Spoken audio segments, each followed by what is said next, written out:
Hi, everyone. It's Emil. It's Emil Guillermo. Emil Amok to you. How are you? Welcome to our Takeout, Emil Amok's Takeout. Emil, it's called Emil Amok's Takeout because it's like no DoorDash driver needed. You just come, point, pick up your food, take it out. It's a meal. Emil Amok's Takeout. Of course, it's Asian, Filipino. Also, we are known as WDAAAT. What does an Asian American think? Because we want to know what an Asian American thinks. Where are you going to find out? I mean, specifically. I mean, about the stuff, the big stuff. Not, is it okay to have stinky food in a public place? But also, like, what do Asian Americans think about the stuff that's going on? The Alien Enemies Act being used. Oh, yeah. Japanese feel bad. Japanese Americans who were incarcerated. Let's not just call it an internment. They were incarcerated. They feel bad, but everyone else does. Everyone else feels bad too, because they want to use that Alien Enemies Act, regardless of whether or not America's at war or there's an invasion. They'll make up something about, oh yeah, it's an invasion. They're here, aren't they? They're invading us. And that's why this court hearing is important over those Venezuelans who were deported to El Salvador. Because basically, if the government is able to use that, they can use it against anyone. Even you? Anyone. And their New York Times story, just breaking, now as Trump broadens crackdown, focus expands to legal immigrants and tourists. Legal immigrants, like people who are here legally, but then they may overstay, or people who are legal immigrants and green card holders, permanent residents. They'll go after everybody. They can't go after people who were born here, like myself, because, birthright citizenship. Oh, that's why they're going after birthright citizenship. You see, it's in a whole way of not just dismantling government, but dismantling how we know the things we know about everything. That's what Trump 2.0 is all about. It's the norms, no norms, no norms. I was giving a talk yesterday at the University of Pacific remotely, which means they could be somewhere else and I could be in my Kulantan closet. And I mentioned the fact how I was talking about how I was in journalism for 50 years. I mean, this is my 50th year in journalism. 1975, cracked open the mic, read my first rip and read AP on the hour news report for a radio station in Dallas, or excuse me, Houston. And then today, right, writing columns and whatnot, 50 years.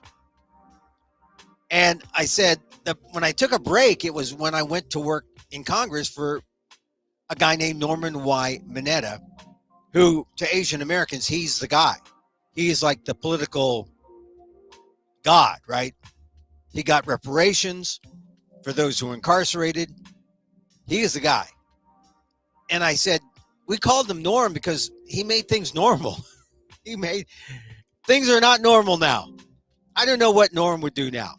Norm was good because he could bring both sides together and create a bipartisan normal. Norm Mineta worked for both the Bush administration as transportation secretary, and under Clinton, it was the commerce secretary.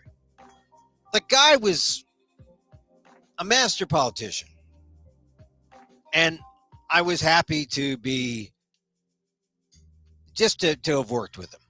But I thought about Norm when I said, hey, nothing's normal now. Hey, speaking of which, when I left journalism briefly for a year or so, I worked with this guy named Norm. He would know that we are not in normal times. Close friend, by the way, of Panetta, Leon Panetta. Now there is a guy that we should revere. He is the Swiss Army knife of American government bureaucracy. Congressman, secretary of this, secretary of that. I mean, he's wise. And when I see him being interviewed, he knows that we're not in normal times. Anyway, so the New York Times is coming out as Trump broadens crackdown, focus expands to legal immigrants and tourists. Check that out, because that's what's at stake. That's why that hearing between the DOJ, the White House, and this judge who's saying, tell us about that, about the plane to the Venezuelans. Give us some information, because he's just trying to keep the law straight, the rule of law. You can't get away with stuff going after people. I mean, the latest that the DOJ said is that, oh, well, these guys had tattoos that said we're a gang member. Oh, yeah. I wear a Giants jersey sometimes, and I'm not a member of the San Francisco Giants. I mean, a tattoo, that's legal evidence that you... I don't know. All right. We also are joined by Daniel Phil Gonzalez. I hope he comes back. I haven't seen Dan in a while. I did a few things, and I want to talk to Dan. I want him to weigh in on some things, because he knows the law. College of Ethnic Studies, San Francisco State University. And we'll bring in. Oh, here he is now. Daniel Phil Gonzalez, our friend. Welcome to the program. Hi, Dan. Hey, sorry to be late. I had a problem. Hey, so. Oh, well. The problems are soon. Yeah, I did one of those unfortunate. I saw the need to refresh and update. So I did an update. Oh yeah. Don't do that. It screwed my sound. It disabled all my sound, man. And I thought, what? Anyway, so here I am. I got the American flag behind me, because we're in trouble. We in big trouble, bro. Well, we'll get to that. I got my vegan power T-shirt, because if you're not going vegan, you're in trouble too. But hey, so Dan. Let's talk. My latest column in the Inquirer. Quarter of the way there. Yeah, my latest column on the Inquirer.net talked about what's going on here with the judge holding up. He's like one of the few guardrails up, and DOJ and the White House, they don't see. Yeah, and there's like more than 100 now. There's more than 100 cases that apparently. I mean. There's, by one count, 40 that have reached a certain level, but there are about like 100 or so things that the White House is trying to do that have been held up or stopped by judges who are holding the line. And they're holding the line of the rule of law, and DOJ and Trump, they're trying to, aggressively expand the power of the executive branch, essentially make it all Trump law, not rule of law. And we have three branches of government: the legislative, which Trump has in his pocket. So they've added on. They've sort of combined. They're like a two-hump camel, the executive branch in Congress, and they're going after. And then it's the judiciary. They're the last. They're like holding it up for us. So. Where is it? Where can this go? Like right now, the judge in Washington, Broberg, is it Broberg? He's San Francisco. He's a San Franciscan. That guy. He's a conservative, appointed by G.W. Bush Jr. or George W. Bush, and then also by Obama. So he's a moderate. He's smart. Went to Yale. A member of Skull and Bones, which is, he's elitist. But he believes in the rule of law. So okay, it's critical. This is critical. well, Where are we well, in terms of I've been asking the this same Constitution? question.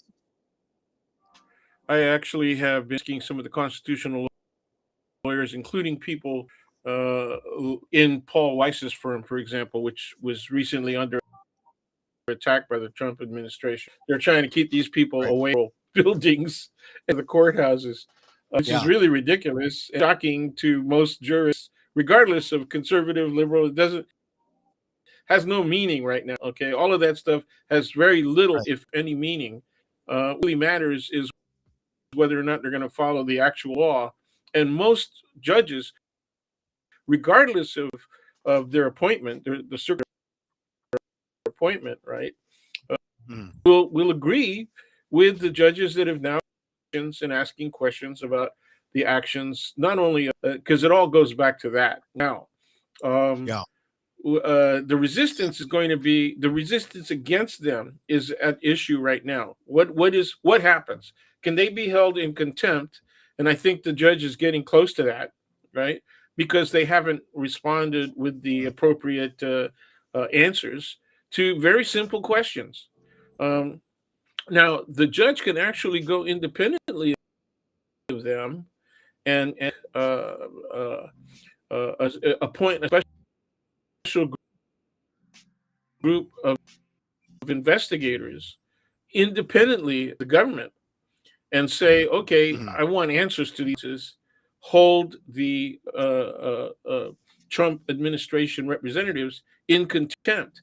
I think what's really ridiculous for me is that these lawyers even go into court with these kinds of arguments in the first place. Okay, it's because the king. It's because the king has requested it, right? Essentially, their client is Trump. Yeah, sure, but what do you think you're going to look like to the rest of the legal field? Of course, but that's what Trump wants. I mean, that's why Trump appointed all these people. He appointed these loyalists. The only reason why they've achieved the level or the status, Pam Bondi, the Attorney General, I agree with you. But see what I'm trying to say is, eventually, all of this stuff is going to catch up with Trump because what Bannon is talking about. There was a third term. I don't. Oh yeah. Now I think that there's going to be enough resistance that if there's an attempt to go with a third term, it will lose. It'll go down in flames like we've never seen before. Okay, but in the meantime, like super landslide. Oh man, landslide. I think more like self-immolation. I mean, you just watch these people burn themselves. But when that happens, and it might not even last one full 4-year period. In other words, one term for his last term for Trump. This may all end within about another 2 years. Okay. The reason is I believe that there's going to be enough reaction. The Democrats do not need houses. Okay. What they have to have is they have to win some Republicans to vote with them. And I think there's going to be enough Republicans who see that this is not going to end well for the whole country as well as for the Republican Party. So one of the reasons that the Republican Party, yes, one of the reasons the Republican survived Nixon, right, is because Republicans got Nixon to resolve the situation with Trump. And what Trump is doing is about 100 times worse than what Nixon did. Okay, it's really bad. I mean, what is going on right now is not just the destruction and looking for fraud and all that. You know who the biggest frauds are? Is the people who are conducting this so-called investigation for fraud and waste. They are the biggest frauds. Okay. Yeah. And people keep saying, okay, we've got a president who's a 34 felony counts conviction. Okay, he's got a conviction of 34. They don't say he's convicted 34 times for fraud. I wish they'd keep saying that. Okay, he is a convicted fraud. So what he's doing right now is completely consistent with all of the fraud that he's been previously convicted for. So I should say CFDT 34F for fraud. Convicted felon Donald Trump 34 count fraud. Just keep reminding people, and then they say, well, it's because the judges are corrupt. Okay, well, here it is. That would mean not only the DAs had to be corrupt, right, but the grand juries had to be corrupt, right? Then when they impanel a real jury and they go to trial, that jury had to be corrupt as well. And when they come with their decisions 34 times, right, fake facts for each of those convictions, right? That they were wrong on all of those, okay, all of those, and then that the judge was wrong for saying, okay, that's your decision, and going forward with the conviction. That's exactly it. The only thing they held back on was whether or not he was going to go to freaking jail. Okay, that's it. So, all right, so Dan, you're thinking maybe 2 years because the response of the public is going to be so great that some Republicans is going to be extreme. They're going to join the Democrats, but that would be great. That would be like the Republican Spinal Reconstruction Act. I mean, they have broken their spine. Well, so we got a Chuck Schumer. We got a Chuck Schumer who's still saying, we're not quite there yet. I mean, we're moving towards oligarchy, but we're not there yet. Okay. Why doesn't somebody do a follow-up question, Emil? Basic follow-up question is, okay, when do you what questions will show you, will convince you that we are in fact in an oligarchic situation? All right. Well, no, I haven't heard him say that. Here's the reason why you don't. Here's the reason why you don't get that follow-up, because when you're in this is what happens when you have a dedicated White House press corps with dedicated congressional, at the top level, right? They're all the same people, right? And they're in this dance. And if you're constantly kicking the people who are talking to you and giving you the answer as a member of the press, you're not getting the answer. So, they give it's sort of ask and answer. You ask a question, he gives his lame answer. Go ahead. They know that if they're going to ask the right questions, right? Right. Well, they're that's going to get excluded. He got rid of AP. Trying to get rid of Reuters. He's already threatened NBC all the time. New York Times. I mean, he said the New York Times today was the enemy of the people. That's right.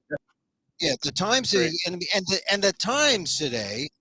I mean, look, the Times actually is one of the papers that is actually making money. They're going to be the revenues of $1 billion coming up.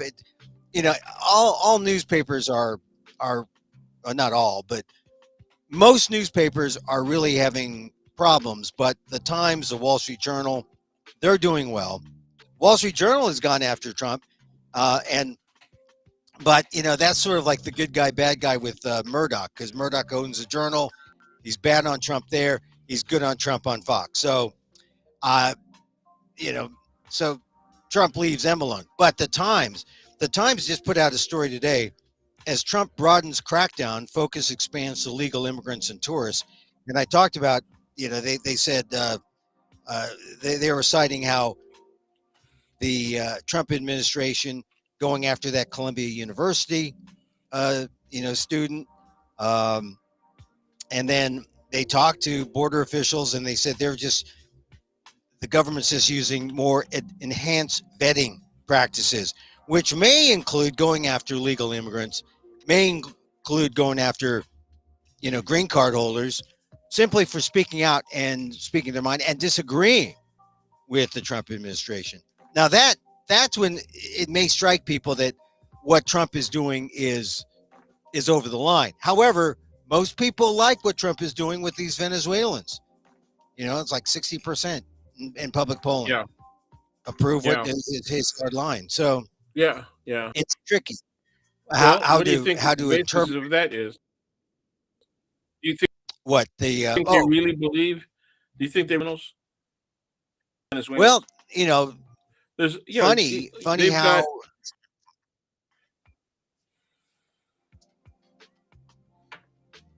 Say that again. Say yeah, that no. again. You were Well, we can't afford dead time.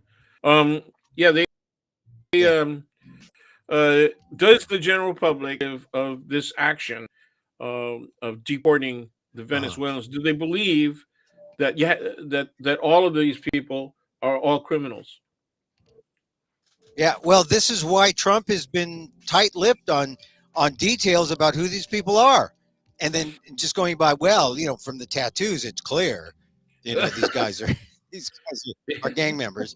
I won't Yeah. reveal my tattoos if you won't reveal yours, Yeah, but well, I know where yours yeah. are, so you better, we got to keep it clean. Oh, I don't know. You got to keep it clean, I just know when I saw that, when I saw someone say, "Oh, look, they have tattoos," that is so BS. I That have a punchline for this, but it's yeah, for the after midnight crowd. Yeah, I just don't know where. I just don't know where. Well, this is where the judge then cracks down on Trump and says, "Hey, look, you got to follow the law." And I don't know what's going to happen, but I don't get a good feeling for Well, Trump. no, so contempt. I asked this question more than a month ago of several lawyers that are conducting. I haven't asked the attorney generals because they're too freaking busy, but I've asked other lawyers that run nonprofit organizations that have sued Trump. So what? My question to them: okay, so you get orders and you get decisions by judges, okay, that suggest that they believe that the actions of the federal government with Trump's leadership, particularly the actions of Doge, are unconstitutional. That they're both illegal, right? So they're punishable and unconstitutional. Now, something could be unconstitutional and not be punishable as a crime. But I Right. think what Doge is doing is criminal. So that there's potential there. But see, even if judges find that there's a reason to investigate, who's going to conduct the investigations? Even if the Right. judges say you're in contempt because you violated our court orders directly, okay, even if they do that, who's going to enforce the contempt and against whom? Okay, because the punishment for contempt is immediate imprisonment until you change your attitude, until you give the judge, you satisfy the judge's order. That's what it comes down to. Okay, so who's Yeah. going to enforce that? You know, I guess it's going to be Pam Bondi in the Justice Department, well, huh? that's Or you, and you have it Patel. exactly right. Okay, Yeah. typically a federal order is going to be enforced by marshals. So if the judge says somebody is here's a warrant, somebody's got to go arrest them, it has to be federal police that do that. Okay, and the Yeah. people who usually go out and do custodial apprehensions, besides the FBI, unless they're on a direct investigation, is going to be U.S. Marshals. Guess what? The U.S. Marshals are DOJ. They're part of Yeah. the Yeah. Well, Department of here's the latest lead from the New York Times on the hearing. A federal judge in Washington expressed skepticism on Friday about the Trump administration's policy of using a powerful and rarely invoked wartime statute. That would be the Alien Enemies Act, to summarily deport immigrants from the country. And the act, they say, passed in 1798, is supposed to be used only in times of war or during an invasion against people in the U.S. from a hostile nation. Judge Boasberg from San Francisco said he was concerned not only that President Trump has sought to use the law when there was neither an invasion taking place nor a declared state of war, because we know only Congress can declare war, not a president individually. But also that, that's right. But also that, yeah. Well, a president can send military out short of a declaration of war under emergency powers. Well, that's true. Okay, but still, the Alien Enemies Act said invasion or declaration of war. Yeah, it has to be actual war. Yeah. Yeah. So it couldn't be that an emergency thing. Okay, so he's saying invasion. Yeah, and he saying says invasion, and go ahead. Yeah, and he said, and Boasberg says the policy ramifications of this are incredibly troublesome and problematic and concerning. He's going to keep investigating a separate but related issue.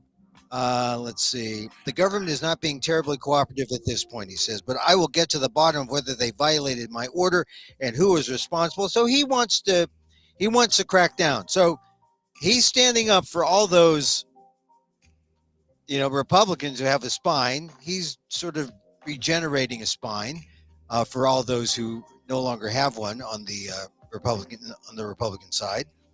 And so this is one of those we'll see, but this is how it goes. Trump wants to do everything quick and fast and, strike, hard and quick, and then not even think about the consequences later. Now, consequences are judges like Boasberg stop you in your tracks, and then you got to see if you're in violation of the Constitution, in violation of the law. So this is how it works. We can't have.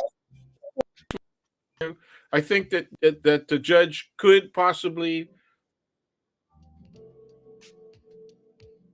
Oh, you're frozen, Dan. Well, Dan's frozen. Shoot. I don't know. I think he was going to say the judge could possibly say that they're in contempt, or that the DOJ is in contempt. Okay, we lost Dan. Oh, he's coming back. Okay. All right, you're back again. You're back again. Yeah. Yeah. All right. So what were you going to say again? Hello. Yeah. Yeah. I don't know. So what were you? In and out. I'm getting an oops signal. Oops meaning, you got a weak signal. Okay. Well, this is because you're so I put this view up here because it's got bars, and I think you have to be worried about. Can he say you're in contempt and then throw those attorneys in jail? I would love to see it. Boy, yeah. Then they would be like the client. The client avoided jail, Donald Trump, the personal client. But now, maybe I don't know who the attorneys are on. Yeah, at the time that he was convicted, it was state court, right? Yeah, yeah. And it's an odd situation. I don't know if it's the same guys, Emil Bove, and I don't think it's Bove on this. No, it's some lesser beings. Many of those people are they're getting appointed to substantial positions within the government itself. They're following the Pam Bondi example.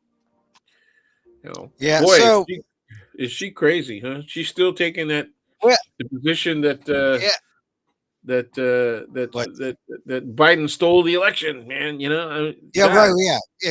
She's still an election denier. I mean, I'm telling you, it's hard to stay sane when you know that the liars are in charge, and you just got to hope that people are seeking multiple sources for the news.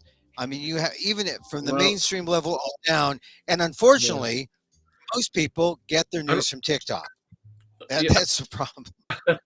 That's the problem. That's certainly true of my students.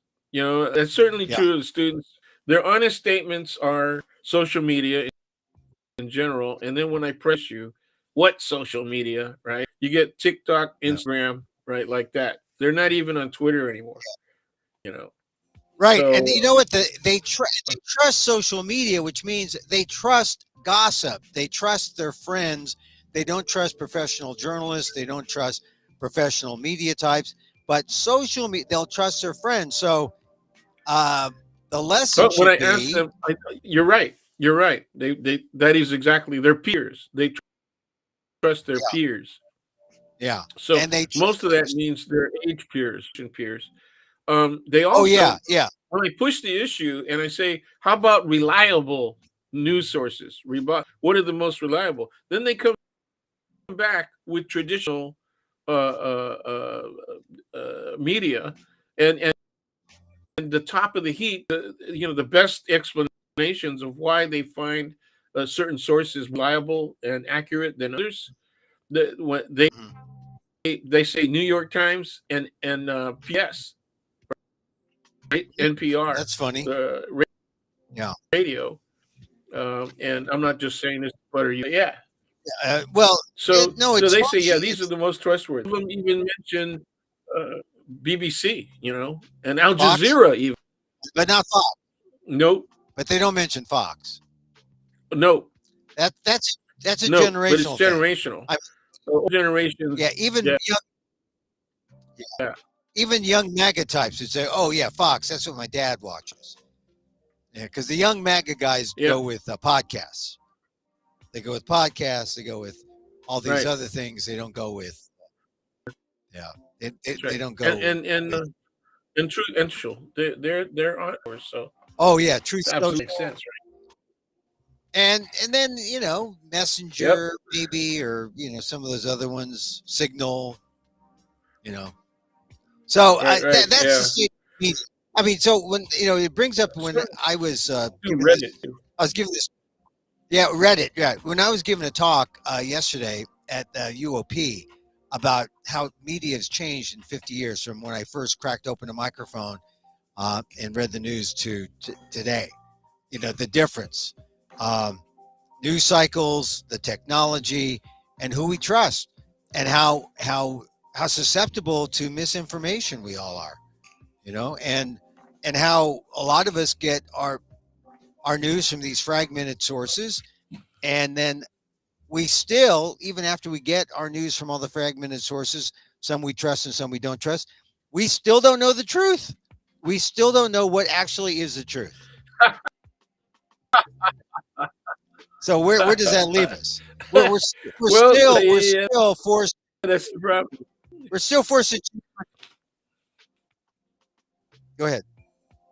Well, I think we get presented facts or what what the media believes are factual renditions, of what they've discovered, and some are more reliable than others. People always accuse BBC and ABC of being more, left-wing, and therefore spokes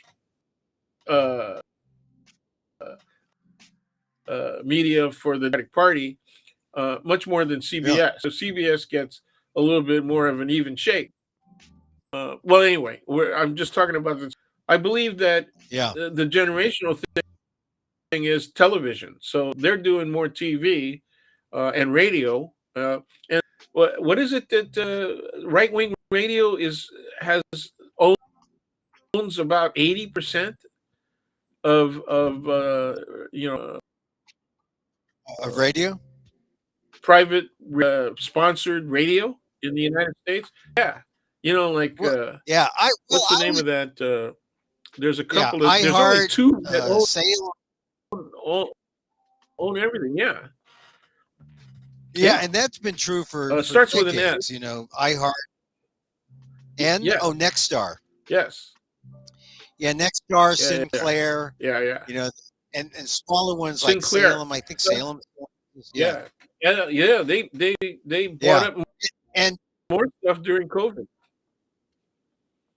And this is the thing that I have noticed ever since '89 when I was in talk radio, going up against Rush Limbaugh.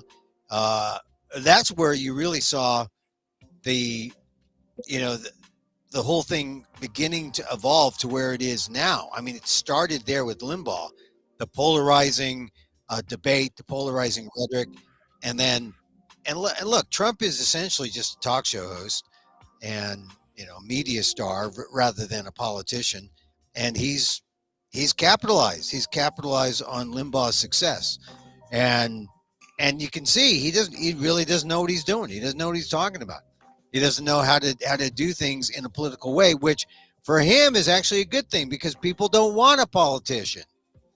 And that sort of has helped Trump gain some credibility because people don't want someone who has experience and wisdom and knows how to manipulate, the levers of power in Washington. They want an outsider. So now we have an outsider, and look what we have. Chaos. Yep.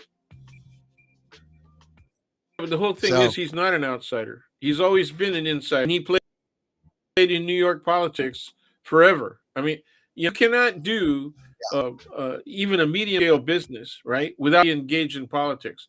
With a small business, you still have to engage politics. You still have to go to permit bureaus. Right? You still have to satisfy the law around EPA requirements, around, how do you your income, for taxes.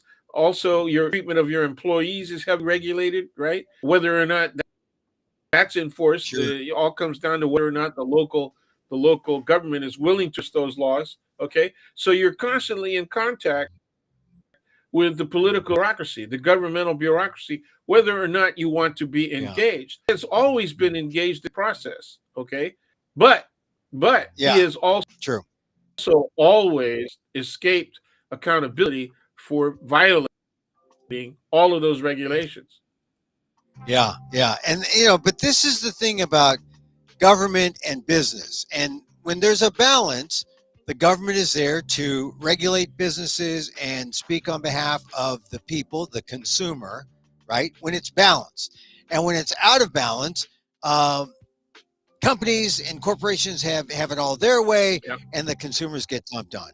So what is Trump doing now? He got rid of that CFPB, right? The Consumer Finance Protection Bureau that Elizabeth Warren established. He's gotten rid of that, because, why should people feel protected from big corporations that want to steal their money, right? So, he's for the corporation, so, they get all they want. And so now it's totally out of balance with Trump currying favor or allowing corporations to dictate his actions and policy. So we need it swung back the other way. It doesn't have to be left leaning. It just has to be balanced. It has to be fair for both companies and for consumers, because right now everything that you could say might be pro consumer or pro people or pro communities of color, all that out the window, out. And we're going to have, if we want to get that back, the situation with business is okay. One of the things that both liberals and conservatives, traditional as well as neoconservatives, right, agree on is that the guts or the lungs, right, of business and the economy in American society is small business. They always say that, right? And they always seem to agree on that. On the other hand, okay, the right has never been interested in supporting small business very heavily. And in point of fact, when a small business or a medium-sized business up with an idea that is obviously beyond profitable as it exists, right? And it's something that's franchisable. It's something that they've got a great idea or a right. I mean, that's the pattern. Yeah. And the small businesses growing into medium, they like being bought out because they make hundreds of millions of dollars on just the sale of the business. Okay. Then they go off and retire and live happily ever after. They can start other small businesses. That's the way it's been working for decades. Okay. So that near monopoly, if not monopoly outright, okay, control of the given sector, right, economy. Yeah. And so we're looking at techies, and people are starting to hate techies now, right? That was exactly the way of the economy. Yeah. Exactly what? That's how they got. What were you going to say? Exactly. That's how they got their monopoly. That's how they got their monopoly, right? How they bought out the smaller companies, and no one regulated it until it was not only that. No one thought about regulating it. Not only that, once they got the products or the service, right, that was in high demand, right, the government, by outsourcing, also goes to them and gives them contracts. Millionaires, right? A lot of their money comes from governmental. Okay, so of course, on one hand, there's Yeah, well, government is supposed to regulate. Look at, okay, and it's got other clauses that make it clear that it's to regulate business. Okay? Why? Why would that in Article 1, the first article, right? The first article of the Constitution of the United States of America contains Article 1, Section 8, gives Congress to regulate commerce. Okay? Why would they do that? And it's because trade is eminently corruptible. You know, the relationship between profit on the one hand, right, and government is something that you want to avoid. You want to avoid that, okay? Yeah. But instead, what has happened is over, especially the last 100 years, this last century, ever since, actually more than it's a century and a quarter now, right? Ever since the birth of the huge corporations that have now become mega corporations, international in scope, right? Began in the late 19th century and the early 20th century, right? And the dinosaur of them all is the oil companies, right? And they still dictate not only policy but direction of government support. So still gets government for some of the work that they do. Look, one of the most profitable industries in the country. They don't need government support, right? You know, they don't need tax benefits. But this gets you into trouble when you have all these paradoxes, like, oh, you know, here's the tariffs, right? They put the tariffs on, it's going to hurt the farmers, small business, right? Here's Musk going in to get a hearing on, you know, at the Department of Defense to hear how China would handle war, and who has a conflict? The biggest conflict is Musk, who has millions of dollars with China and millions of dollars of business with the U.S. He's the most conflicted person, and this is a guy. You got to enunciate. It's not millions; it's billions. Okay, billions. It's billions. However, he's been losing market share. He's been losing market share, and that's one of the reasons he needs to cover. Right? He's been losing market share in China because China has got its own companies that are developing electric vehicles like hotcakes in Europe, right? Elsewhere in the world, and they're selling in their own market because they're a lot cheaper than a freaking Tesla. Okay. Yeah. And they're a lot more reliable. And actually, too, by the way. Yeah, and the all the mega types. I mean, it's funny because Tesla was the liberal car, and now Tesla is the anti-liberal MAGA aspirants car. Or I don't know. MAGA still likes it was the green car. It was the green car. It was the green car. It was the green car, right? So, it was moving everybody off petroleum and green car. So it's just not only with and you know, tree hug and all that. It's associated with San Francisco. It's associated with the Bay Area. It's associated with California, right? And so now, and you know, the headquarters are in Texas. Okay, and Texas is a, you know, to ask whether or not it's an oil, a rhetorical question, right? It's a combination of stupidity and rhetoric. Okay, so here we are. Now it's got to be the oil man's car. I don't know. Is that going to work? You know, is that going to work? Go out and buy a Tesla. You know. Now. I want to see that. I want to see a gas guy come out. You know, I want to see the governor of Texas. I want to see the governor of Louisiana come out and say, "Yeah, man, I'm buying a Tesla." Yeah, I got my 10-gallon hat on in mothballs. I'm driving an e-car. Yeah.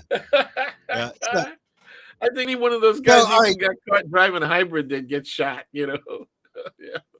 Okay. I know. Well, you know, the hybrid or the Prius is one of the most democratic cars around, and the most Republican actually is Jeep Wrangler. The Jeep Wrangler is the most most, and it's about as reliable as a Republican too. It's about as reliable as you ever see where Yeah.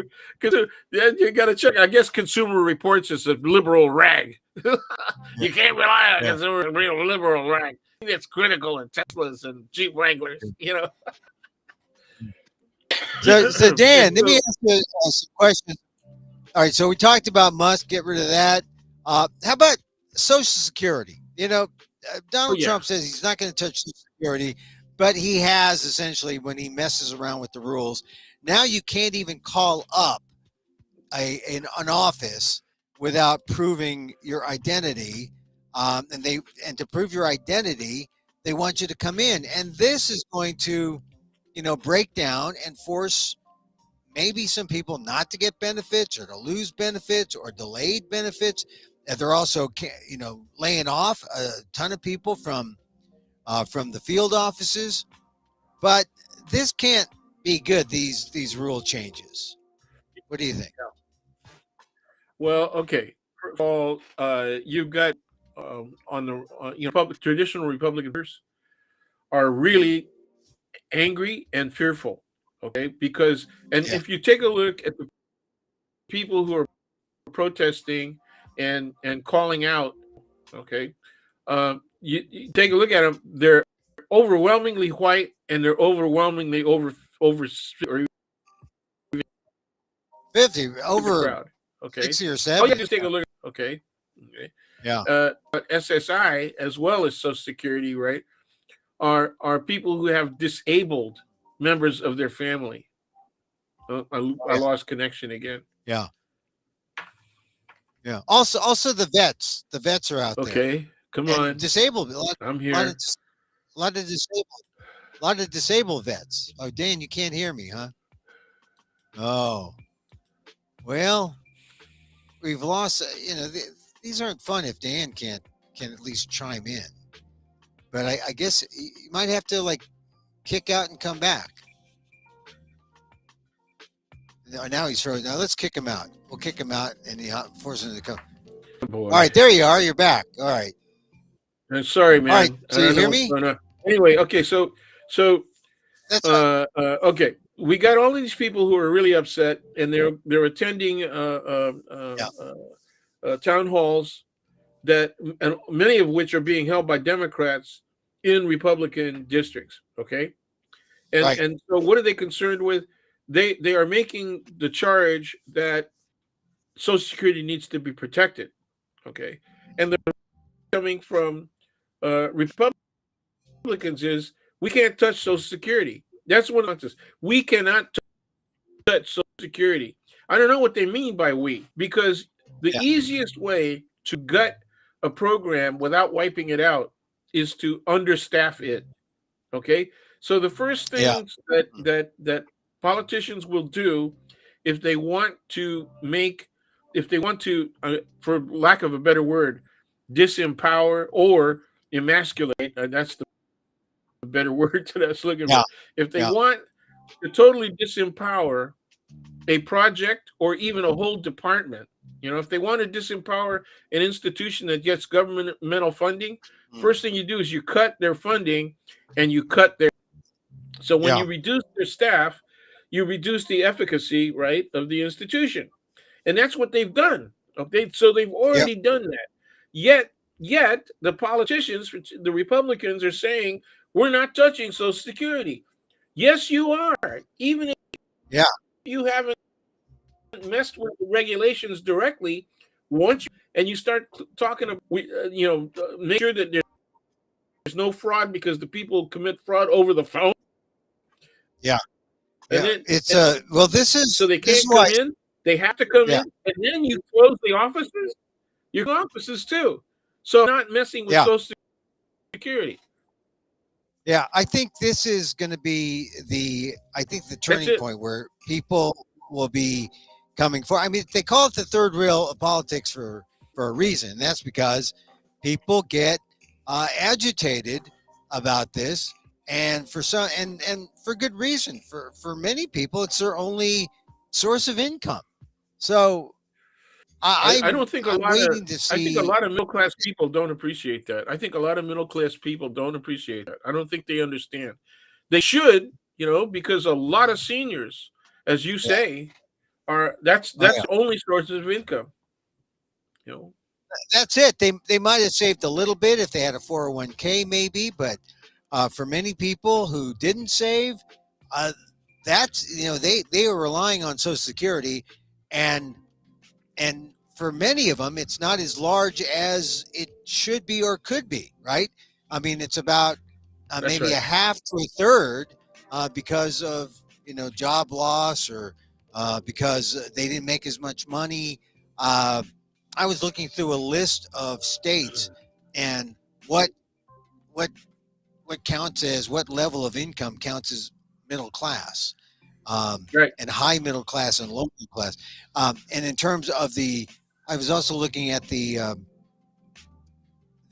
median income levels for Social Security.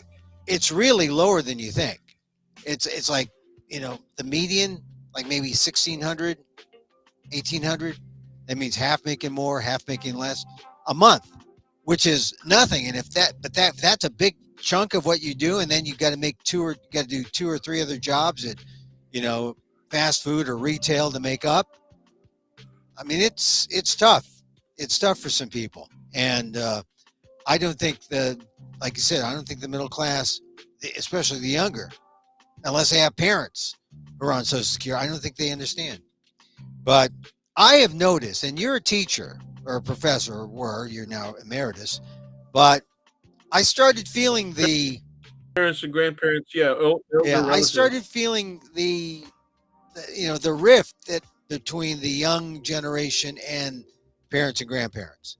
And you don't ordinarily see that. Of course, they love you if you can babysit, the grandkids, for more than a night and that kind of thing. But I started to see it when I was trying to do something with a younger group of people, and they saw me as their parent, which is okay because I saw them as my kids, and I didn't like them either. So but it's a dynamic that and you saw it at the workplace. When boomers said, "Oh, my new boss is a Gen Xer," or "My new boss is a I'm on my way out. My new boss is 20 years younger than me." This is the reality. Why are the new bosses 20 years younger? There's 2 dynamics, right? That generation, the boomer generation, their bosses are already aged out. Yeah. So you end up being the middle and younger elements of the boomer generation. Okay. Yeah. You're also expensive. You cost more. Right. And so they're going to promote people over your head. I mean, you're where you are. You're at the top of your lifespan in terms of your workplace. Yeah, that's right. Well, and either way, public sector or private, it's the same situation. And when I hear people say, "Oh, what Musk is doing, he's applying zero-based budgeting." Well, zero-based budgeting means you cut down to zero, and and you just leave people off. And it's a very, very numbers oriented, right? Making too much, you're gone. Making too much, oh, you're cheap, you're up. You get zero base, you go down to zero, and see if you can. What do you? I never like. What do you think is going to happen now? I mean, because judges have already made decisions that make it clear, their initial, in 2 instances, the judges, this is East Coast judges now, made it clear that the meat axe chainsaw approach to cutting is unfair, that it's illegal. Right. They have come right out and said it's illegal and he's got to stop. Right. Okay. He hasn't stopped. Right. So already, I think the court there. Okay. And what if he says it's illegal? There's also the basis charges. Okay. But the feds, because it's the DOJ that would be responsible for acting that out, right, to carrying out the investigation and also the arrests and apply for a prosecution. You go to a court and say, "Hey, we got evidence that crime has been committed." You either get an information or you take it to a grand jury, right? So we know all of that process because the president of the United States, the felon, right, felonious president of the United States, his experience was very instructive to the general public. However, his portion of the general public still don't believe that those were legitimate convictions. Okay? Yeah. So not only did they believe that he won the 2020 election, they also elections were it all legitimate. Okay, so that's where we're at. Now, what do you think is going to happen if Doge and Musk particularly is charged with a crime? It says there should be investigation and there should be charges, because the DOJ, in all probability, is not going to bring charges, not going to investigate. Okay. Yeah. So what happens now? Well, the case gets appealed and goes to the Supreme Court. Okay. And Judge Clarence Thomas gives his blessing to Elon Musk as Elon Musk kneeling under the robe. Are you going to leave out? You're going to leave out Justice Alito? Oh, Alito. Well, just Thomas is senior. Thomas is a senior guy. I mean, Alito can stand in line. Yeah, Alito is even further right though than Thomas. Oh yeah, yeah. Well, I don't think Thomas is going to go, left enough to alienate Alito. So, seniority rules. Seniority. Oh, hey, Dan. Let's go through a couple other things. The Democrats are going on this Fight the Oligarchs tour, and we got Bernie Sanders and AOC, and there's been some polls out showing that Ocasio-Cortez, AOC, she's got a little lead over Kamala Harris and Bernie Sanders as the person who people think can carry the message for Democrats. Is Ocasio-Cortez, is she the leader of the Democrats now? You know what? I think this is reverse misogyny. Okay, I think this is reverse. Okay, I'm going to get in trouble for saying this. Was go ahead. It doesn't hurt to be hot. I see. To be hot. She's look. I think she's younger. She's younger. She's got the correct political position, right? She's articulate enough. Okay. Yeah. And I think the younger thing is a big deal. Okay. I think you're right, because I thought Kamala Harris, she's attractive. Kamala Harris. She's Asian, she's black, she's a woman. I think the problem with Kamala Harris that AOC has over her is that Kamala Harris is a corporate animal, and she's a moderating force. And in some ways that was intended to lure people from the right over to the middle. Yeah. And it didn't work because they still see Kamala Harris as left-wing woke, not for me. Look at what she did to California. So it's unfortunate. All of the bad shit they did for California. Well, I mean, the unfortunate thing is that it's a kind of it's racist and misogynist toward Kamala Harris. Yes, it is. And I thought it's racist, misogynist, and afactual, right? Yes. There were some things we could disagree with some of her policies, right? We could disagree with some of her policies, but there's a good and a bad side to all of those positions. And while she was a DA and an attorney general, there's a good side and a bad side, right? And I remember you being critical of her. I was. So I thought it was a big deal when I said, okay, I think she's the best thing for the Democrats right now. And then she just, she blew it.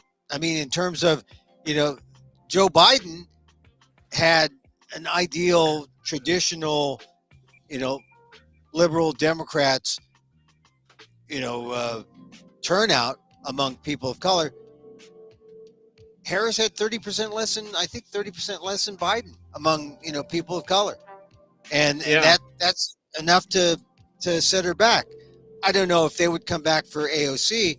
One thing, like in the polling that I've seen showing AOC, Harris, and Bernie Sanders, top three in that order, AOC, Harris, and Sanders.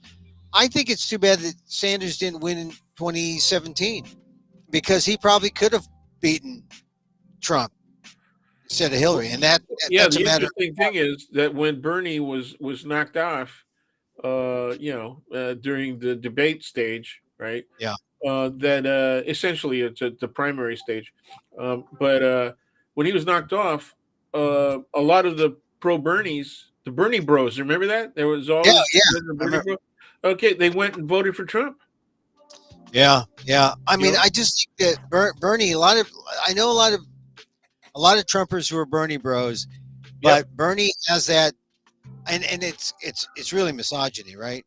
It Yeah. has to be. I mean, they vote for an older white man who's a progressive rather than a woman, and Hillary got it for the Democrats, but she couldn't get it in the general, and it's too bad because Bernie Well, still has she was carrying a lot of baggage. Hillary was yeah, carrying a lot of baggage, man. true, It started in Clinton's first term. that's true. That's in the second year, right? When they pushed hard for health care. yeah, but You but know? the thing is, she I thought she had overcome that. I thought she had a shot. I mean, but it was her second time, right? She right. had lost. She had lost to Obama. I Right. thought she was good enough to win then. That's when the Clinton stuff would have hurt her, Right. With the healthcare stuff. I remember being with some Clinton supporters in Denver when Barack Obama won the nomination. It was sad because they thought it was going to be over, but she hung in there for another 4 years, came back, almost had it in 2017. But, anyway.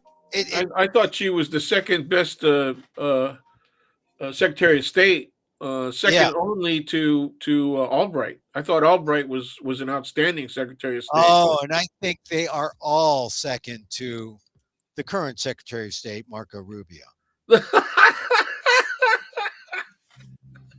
Okay. Oh, I'm joking. I'm joking. So that's a bad. I know. Well, I just whenever somebody mentions his name now, I see his last argument about the deporting of all of the Venezuelans, right? And he was essentially saying, he was acting as though his words were as though these were convicted criminals, right?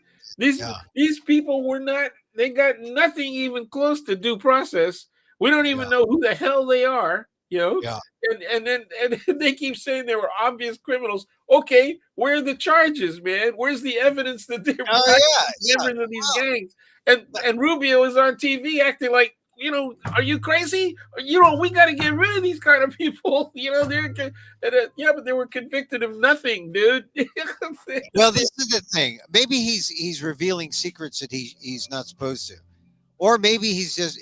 This is the Trump reaction, right? If you're a Trumper and you just back the boss, and this is the way it is. This is the way it is in Washington. You back the boss.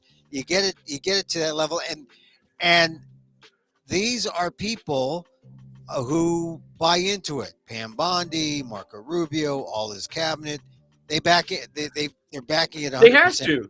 They have to, or else they'll be out on their butts, right? They'll be instantly out on their butts. Okay. Yeah. Here's the point. Here's the problem, though. Within the next 2 years, even if the Democrats don't win back both houses, right, there is going to be such a reaction from. They'll be even more frustrated. Okay, people on the left and the right will be even more frustrated, right? And it's going to get mean street. It's going to get really mean. Okay, and so these people who are now the underlings that are the agents of action for the Trump administration are going to be the low-hanging fruit. They are going to be persecuted, believe me, and they're going to end up like Rudy Giuliani and 2 or 3 other of those so-called lawyers that were really loud-mouthing that the election was stolen. Okay, and they lost their freaking livelihoods. They cannot practice law. Okay, and these people are going to be subjected to that. Here's the thing: they all live in Florida, and their neighbor is Trump. They can knock him. What the hell? I put it on the line for you. Right, some of them are from Philadelphia. They're from Pennsylvania. Pennsylvania. Bondies. Pennsylvania is a weird state, right? Pennsylvania is a weird state, man, because there it is in, coastal. It actually has a coast, okay? Yeah. Between two relatively liberal states, but there it is, a purple state leaning right. It is a right-leaning purple state, right? Even Fetterman has to take pragmatic positions. You can't. He's definitely not a progressive, right? Yeah, but he is speaking out. This is the thing about politicians. You gotta choose the lie you're gonna back, and then you compromise, and you're choosing the best lie, and that's why it's a downhill from the very. I can't argue with your experience, man. I mean, you've seen it, and I've talked to people. I've talked to Republicans, real, strong Republicans, but they're traditional Republicans. I guess I could call them Reagan Republicans. The thing is, that even some Reagan Republicans I knew got asked by Reagan to work in Washington. Okay, they went. A couple of them worked for Bechtel, and Bechtel was like the champion, right? They were like Halliburton later, right? Would be under a Bush administration. Right. But Bechtel was big time under the Reagan administration. In fact, Edwin Meese was a contract attorney for Bechtel, right? Yeah. And he became he's a Bechtel. So the relationship, right, between big business, between international organizations, business groups like Bechtel Engineering, right? I mean, that's clear. Okay, they got all kinds of contracts via the U.S. government for U.S. contracts, but for international contracts with foreign countries. They were building everything from airports to nuclear power plants, along with GE, right? So GE and Bechtel, right? We're getting all of these contracts in foreign countries. So it's really clear. It should have been clear and understood to the American public that this movement, this merger of power between billionaires, right, and government, was something that was already happening. It was already happening. It was just, but the people keep being uninformed. They don't understand it. Yeah, it's just. And then you got Citizens United. It's just the establishment of a diamond lane for the billionaire class. Here's your diamond lane. You billionaires go there. Anything you want, just make sure you got the bag in the trunk. Just make sure you get the bag in the trunk. And we'll relieve you of the bag and we'll replace it with bigger bags because we are partners. Yeah, well, that's what happens when you're so. The simple-minded American believes that all capitalism is good. All good capitalism. Well, that's it. Yeah. Well, how about communist Chinese capitalism? They think capitalism is good too. They call it they call it the mobilization of the petty bourgeoisie. Yeah. Well, that's the thing, you got to stay petty, though. You got to stay petty. You get too big, and we'll smash you down. Yeah, their economics is capitalist. Their politics is communist. Some people get favorite treatment over others. It's not quite socialist, but anyway, let's switch out into another topic here. Tell me about DEI. A lot of stuff coming out about DEI and what Hegseth did. Apparently, what they did was they looked for everything that had race. It's what now it's really obvious. If it has anything to do with race, it's bad. Okay, if it has anything to do with it's bad. If it has anything to do with somebody that's not white, it's bad. Okay, that's what's coming. Now, from my experience in the classroom, right, there were always people who asked the question, why is your textbook about race? And why do the textbooks emphasize race law? And I said, well, because racialism and racism are all major elements of the social and political construct of America, of the United States of America. It's there from commitment to the continuation of slavery as an institution, right? All the way up to and through the so-called Jim Crow history up to the present. And it's in these activities. And so I point out certain activities, particularly anti-affirmative action, right? Activities. Well, here's in California, the challenge, right, was made clear with Proposition, what is it? 209, right? The California Civil Rights Initiative. So these guys marketed an anti-civil rights, right, action as a pro-civil rights initiative. Okay. Oh yeah. And it won. Yeah. You know, it's and it the won. Life. Yeah. And professional white women voted for it. And, but professional white women are the greatest beneficiaries of affirmative action, right? All right. They're the greatest beneficiaries of affirmative action. They turned on Hillary and they turned on Harris. You know, they're gonna, This is reality in American society. They're in denial. There are with all of the proof. They're still in denial that racism is a major factor in American society. This is obvious, right? Yeah. Well, because no references to black. Yeah, they tried to say that Obama was post-racial, and it's not. They're trying to, and they're trying to say it's the end of that we've reached the end of racism. We haven't. The EOC has about 1,000 cases a year that it was looking at before it was dismantled. Yeah, but now they're it's just that they're trying to censor race by saying that race or we're colorblind. That's censorship. I mean, if I'm not colorblind. My eyes are open. Oh, we're anti-woke. Oh, no. We're making you close your eyes. That's censorship. That this is a form of censorship, and that's what I find offensive about all this. And then you saw the censorship when the Department of Defense and Pete Hegseth, the former Fox News anchor, who's now the head of the DOD, he was the most anti-DEI, more so than Trump. And so he just did a broad memo, said, look for the words race, history, individual races, ethnicity, and get rid of them. And they did. And they got rid of things like the Medgar Evers, mentions of Jackie Robinson mentions. They got rid of, they thought Enola Gay, the name of a plane that carried the bomb in World War II. They thought that was gay. You saw that? They thought, okay. And look, I buy in the 80s. Forget the red tail. Don't forget the red tail. And don't forget the red tail. But here's the thing.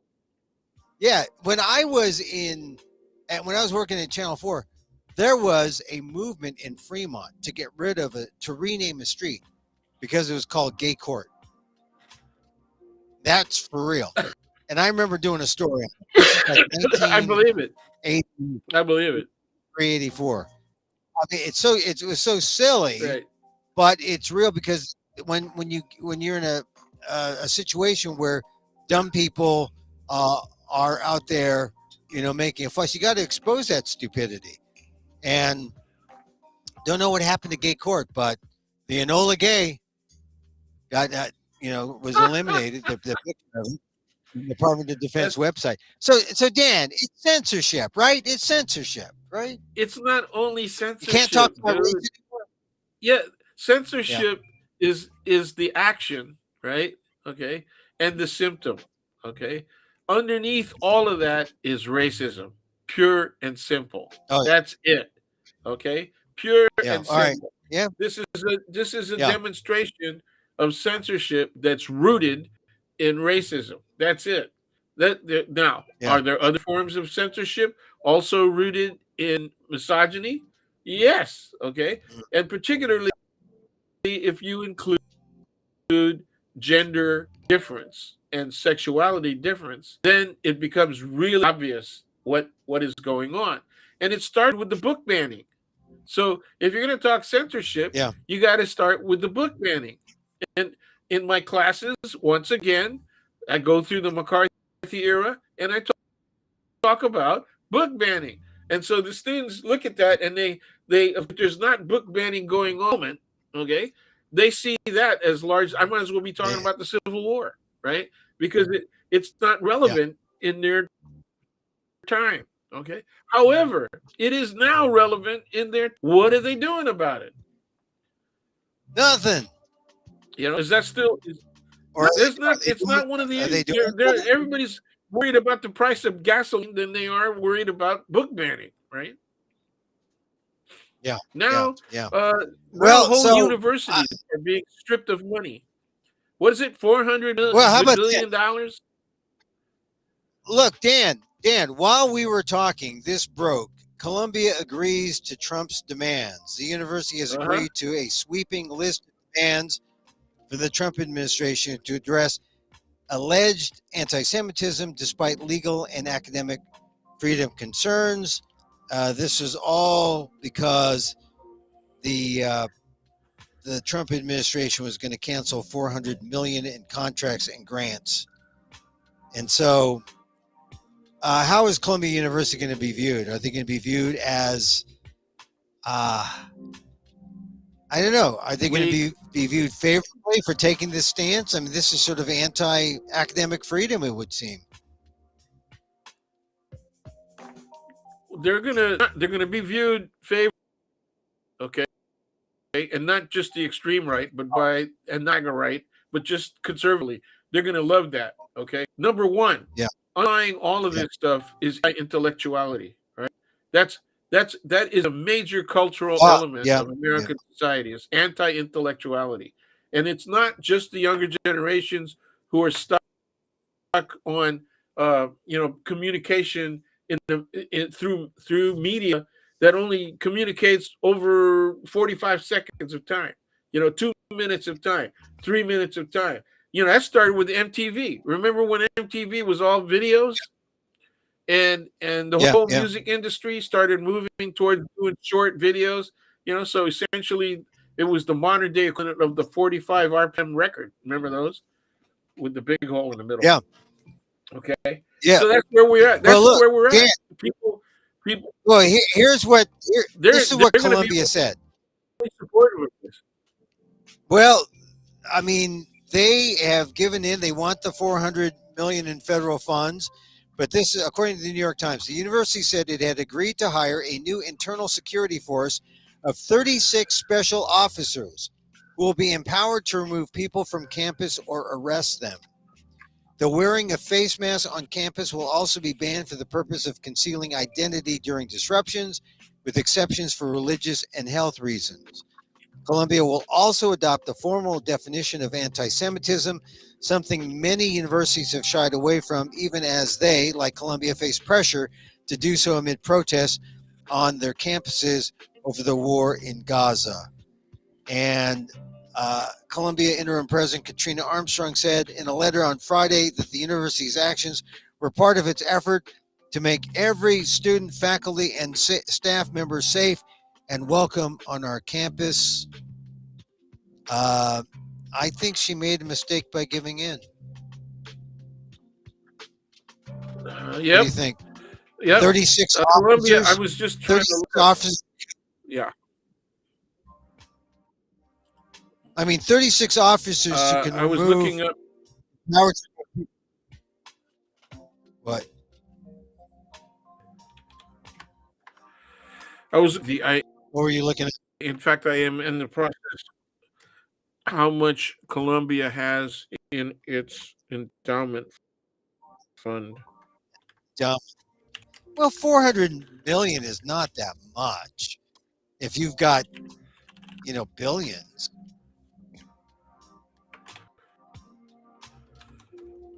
I mean, let me see what it is. If I can get an answer to it. Come on.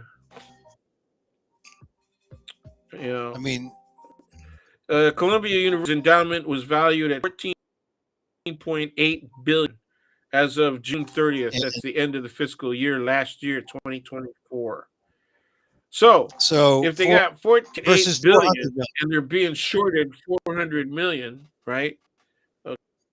Okay, they can afford to do the endowment fund at least temporarily, right? For this purpose. Yeah. And I agree with you. And They should have stood up. They should have stood up they against would have them, been especially the they Ivy would League have unis. If they want to show, yeah. Go ahead, say that. Oh, now you're frozen. if they want to show, Yeah, that they're standing up for traditionally elite education, they should have stood up. I agree yeah. with you. Yeah, I mean, they could have been heroes, and now they're just little Trump patsies like Pam Bondi. You know, they're saying, "Yeah, we want to be Pam Bondi. We want to be Marco Rubio. We want to be, Well, you know, Emil Bove. We want to be those guys."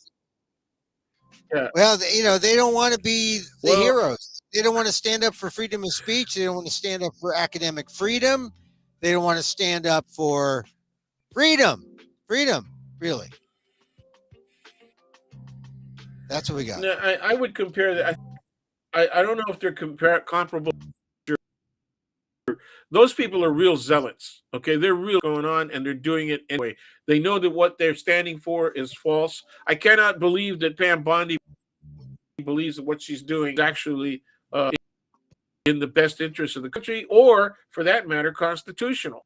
Okay, how can you think he honestly believes that Trump won the 2020 election? You know, I would not compare Colombia to them. I will compare Colombia. Well, Colombia rather to all of the Republicans in Congress. That's who they are. They're complicit, right? Not energetically complicit, but they fear retribution.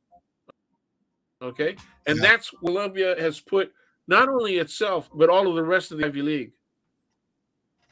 I'm actually ashamed. If I went to Columbia, and I almost did. I almost went to Columbia because it was in New York. I went into a dorm, and they had these old dorms where the showers I must have been placed in the basketball team's dorm, because the showers were like, I mean, I had to reach to turn the shower head on, and I couldn't reach the actual head. It was like, you know, I had to get a stool and step on that, and then it was ridiculous. And so I said, "No, I'm not going here." But I think they just wanted to keep how much people from bending over. They wanted to keep people from bending over in the shower. That's all. I guess I didn't drop the soap. That's for sure. So I just think that what we have with Columbia University here is just sad, and you know, and they're going to go after, and because Columbia went, you're going to see other actions like, hey, we're going to cut your funding. They're going to fold. They're all going to fold. Yeah. Well, look, you're the professor. Well, how about you're still the professor. Some of the big. How about the big medical research? The South. Oh yeah, Johns Hopkins. Alabama. Oh yeah. Well, but Johns Hopkins. Johns Hopkins is in Maryland, right? Johns Hopkins. You know, they made the headlines the other day. Oh no! So this is kind of depressing that as we're talking, this happens. Yeah, for me, see, so, but I also get angry. So I have this dual emotion on, right? It depresses me that we've got gutless people in both parties, right? So all that stuff, it's virtually meaningless, right? At least it has little or no meaning. I am happy that Bernie and AOC are out there and they're making the argument, okay? But it's embarrassing that even Jeffries does not make as strong an argument as AOC, right? See, even Harris came from a lower middle class, working class to lower middle class background. Even Harris did, okay? But instead, the public used miscegenation and racism as an influence in their decision making, right? And they also attributed Biden's policies to Harris. She's a vice president. She is not the president. Okay, she did not come out. Her mistake was she did not come out critical. Okay, she should have said, I would have done some things differently. That's not my policy. I have to support the president. That was President Biden's policies. You know, she could have done something like that. Now, she was too beholden to Biden, and then who were, well, it wasn't just her though. The elder elements in the Democratic Party were all beholden to Biden. They were all beholden to Biden. That's who she could not. And look, here's the thing: the country would be better off today if Biden were president. You think? Yeah, even if he was shaky, shaky. Yeah, I was hoping you'd say we'd be better if we were working under President Harris. But yeah, we would have been a lot better off. Well, we definitely would be better under Harris, but before Biden got tossed out on his ear, I think we would have been better with Biden. Although the people who don't want to entertain that because they think Biden was, somehow frail or not capable. He was frail, but he was frail. Yeah. Well, he had a couple of bad days, but he probably still could have, been president. Still, the main thing that people say, in light of that, is they say, well, what are we going to do with, we would have been better off if we had a mini primary. If people who really wanted to be president got up and we were able to do a quick take on all the potential candidates. That might have helped, but time was running out. Yeah. Well, it probably would have helped. And all of the pro-Biden people did. So yeah, that's and they're in control of there the party. were some all right, really good one people, last thing to be good. Considered. Go ahead. Yeah, that's true. And they'll emerge. They'll emerge next time. All right, let's switch. All right, the last thing I want to do is talk about. Thank you for watching the KQED Hella Asian thing the other night, and I appreciate you using the link. Yeah, it was good. Yeah, and I hope to do more. I mean, it's a nice space. I don't want to cast aspersions on. Oh, don't hear you. I don't want to cast aspersions or make us presenter. Well, thank you. I thought there was good stuff. Everybody had really made very strong and positive presentations, but I thought in terms of communicating something that was a topic that I think needed to be discussed more publicly is how family adjusts to people's decisions, about their sexuality and all that. I don't think it gets discussed enough. The last time it got discussed, same-sex marriage, right? Before the Supreme Court decision.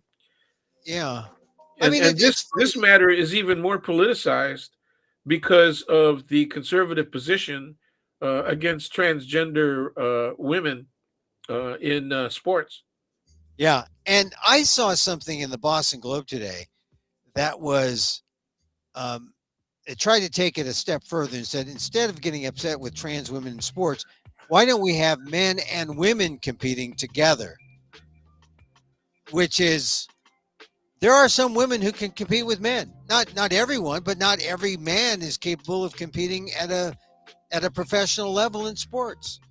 That's so why couldn't we get the best women who are like mean suckers? I mean, they're athletic and I know that they have a kind of, how do we describe it? They have a strength. They're women, biologically women, but they are tremendous athletes. I guess some people have seen how, like even the best female tennis player is Martina Navratilova? Could she have competed against a man? See? Some I think, yeah. I think so. Yeah, some men. I mean, I What about the Williams? The Williams sisters, yeah. Yeah. Well, Serena, maybe. I mean, yeah. It was just a navel gazing op-ed I saw in the Boston Globe, but it makes a point. It would be, go in some sports, individual sports, maybe you can have men and women mixed, going after each other. I mean, we're a long way from Bobby Riggs and Billie Jean King, right? So where it was man versus woman. And I think Billie Jean beat him. I don't know. She did. Yeah. So she did. I have the advantage of being older than you once again. Yeah. Oh no, I saw that. I saw that match. I saw that match. I was playing a lot.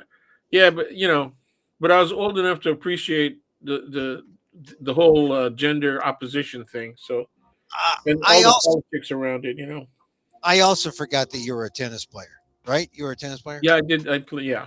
I was terrible. I was terrible at it, but yeah. But you say a couple Hail Marys and a couple Our Fathers, and maybe you'll win a couple sets. All right. So Dan, well, thank you for saying how much you enjoyed what I said and the importance. I'm going to tell people how to watch the thing. I'll set it up and maybe we'll put it on Patreon or something. But anyway, so thank you, Dan. I think we're going to close, and unless you want to say something else about the news of the day or something, I don't know. I think it's time. We got to tell people it's time to get out there, discuss the issues with your neighbors, with your friends, with your family. Don't be overly what can I say, argumentative about it. But try to find people that are at least receptive to having a fair and open argument or discussion. You got to do that. We have gotten too long. The American public generally has been sleepwalking through this whole process. That's how we got here. We got here into these problems and to the threats that are being now felt by a greater portion of the American public than ever before. Okay, we didn't even talk about the veterans situation. Right. And when Hillary Clinton was running for office, the people that I was hanging out with at the time, because I was crewing for a couple of boats, sailboats in the bay here, were veterans. Yeah, and they were against Hillary Clinton, and there was no way you were going to convince them otherwise. And they were very pro-Trump, and so I don't even want to talk to them at this point because they're either going to be still pro-Trump despite the fact that they're getting screwed. Some of them have very serious medical issues. And if it were not for the fact that they had VA hospital and other treatment that they could depend on, they have really benefited from VA benefits. Yeah. See, that's the thing. There are some diehards, and we've talked about this where I talk to Filipino voters who are so pro-Trump, and every time I think, oh, now you're going to switch. Every time they don't. They hang in there, and it's just, I find it astonishing, but that's the way they are. But I think you're right that people have to talk about it and find a way to talk about it in a non-antagonistic way. Yep. Because because everyone right now, if you just talking, as soon as you mention something like this, they say, "Oh no, I don't want to talk." They avoid. That's right. Talking. That's right. They do, because they take themselves out of the equation, and that's not good. So I was at an event in my small little town, and I read poetry that was non-political, and people loved it, and they came up to me, and these are people I'm sure who voted for, Trump. I mean, that's just the way it is in, this part of California. But boy, they loved me. I was, I read a poem about, this town, and they loved it. And I was thinking, boy, without mentioning politics, they'll love me. As soon as I mention politics, who I voted for, they probably wouldn't like me, or but maybe if they liked me in the one context, they would be open to hearing and being more empathetic in general. So they would be willing to listen to logic and to a different perspective. That's the hope I think we go for. It's not total proselytization or total recruitment into X, Y, or Z sort of perspective, but just,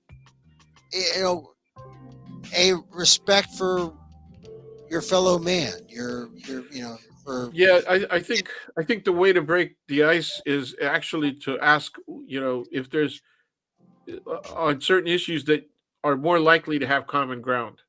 Okay. Ah. So for example, if they're older folks, what do you think about what's going on with Social Security, or what do you think is going on with the veterans? Okay, and I think the veterans issue is an excellent way to broach a discussion. I know that I'm going to be with some of those families in Fresno over the weekend, and I know that I can't talk to them. Now, here's the irony: the younger elements of one of the families, both parents of now a 1-year-old child, right, who we're relatively close to, both parents are in the military currently. Yeah. And I can actually talk to them more than I can to their parents and other relatives, because they're more open to the discussion, as long as I'm not talking about what their actual duties are and their activities within the military. But we can talk other stuff, without having to take political positions, in terms of partisan politics. And that is not easy to do, but they're willing to do it because, let's face it, man, their lives depend on it. Yeah, that's true. I mean, we just have to search for that little island that we can all stand on, or that little patch of ground that says, yeah, we're here, we're together. But it was eye-opening last night for me to see me talk to a group of maybe 200, 300 people. That's great. That's a great idea. In a small town, before a Texas swing band played, and I read a little poetry, and then after I left, they came up and said, "Hey, we really, liked what you did," and it was proof that there could be, some kind of there's more. The common ground exists outside of politics, and you use that common ground to get you to where you can talk to each other on the other things that matter. And of course, there are people there at that thing that were members of the city council and the county council, and so politics does play a part in these small town things. But this is the beginning, and if we started it with our families and our friends and build up, this is how you get grassroots connections that may have some implications at a higher level, at the federal level. Anyway, so Dan, yes, we shall go forth and talk to people about real things. And instead of small talk, no more small talk. Let's talk big talk. Yep. All right, man. Thanks for having me on. All right. I'm glad to see you. Yeah, and really, thank you. My right knee is on the mend, but I have to be careful with it. I'm glad you're. It's not as bad as you were indicating, or it was. Well, bad, I had to stay off it. It was all swollen, and I don't like taking a whole lot of pain pills and stuff. Oh yeah, that's actually a good idea. Well, you can take turmeric. Turmeric's good. Yeah, I do. I actually do take turmeric. And all I did was turmeric and a leaf. That was about it. But anyway, it's good. I just have to remember that to be careful with it. Yeah. Don't bust the hip though. Whatever you do, don't bust the hip. Oh man. Well, the hip bone's connected to the leg bone, so the knee bone's connected to. Okay. Anyway. All right. Thank you very much. Hey, thanks, Dan. There he goes. Daniel Phillips. Family. Take care. Thank you. We'll talk soon. There he goes. Daniel Phil Gonzalez, College of Ethnic Studies, Asian American Studies. Yeah, hang out there in the green room, Dan. I'll talk to you after. But you got to talk. No more small talk. Got to talk big talk. I mean, we're getting to the point where they might go after people who are green card holders. No more small talk. Time for big talk with each other, amongst each other. All right, Emil Guillermo here. I talked to UOP yesterday, a group of older people, seniors. Great discussion, and I hope they find this. And I said, check it out, youtube.com/@Emil Amok 1. But thank you for being here. Go to episode 845 and you'll get laughter yoga. I do laughter yoga on that one. Check out Substack, Patreon, Inquirer.net for my column. I'll put out a new one later on, maybe tomorrow morning. ASAM News for some, asamnews.com. Run some of my stuff. Thank you. I want to just say, thank you. We have done 846 of these. So if you go back on YouTube, all the things they haven't deleted, you can find them. You see, when I was talking about Afghanistan and Cuomo and all sorts of things a couple of years ago, and Dan was part of it too. Anyway, back again. Maybe some emergency pop-ups we might do over the weekend, but maybe not. Maybe we just come back on Monday or Tuesday. Anyway, we end the show with a little meditation. As I wish for me, I wish for you. May you be safe. May you be happy. May you be healthy. And may you live with ease. Ease. Take it easy. Emil Guillermo here. Till next time. Mahal Gita.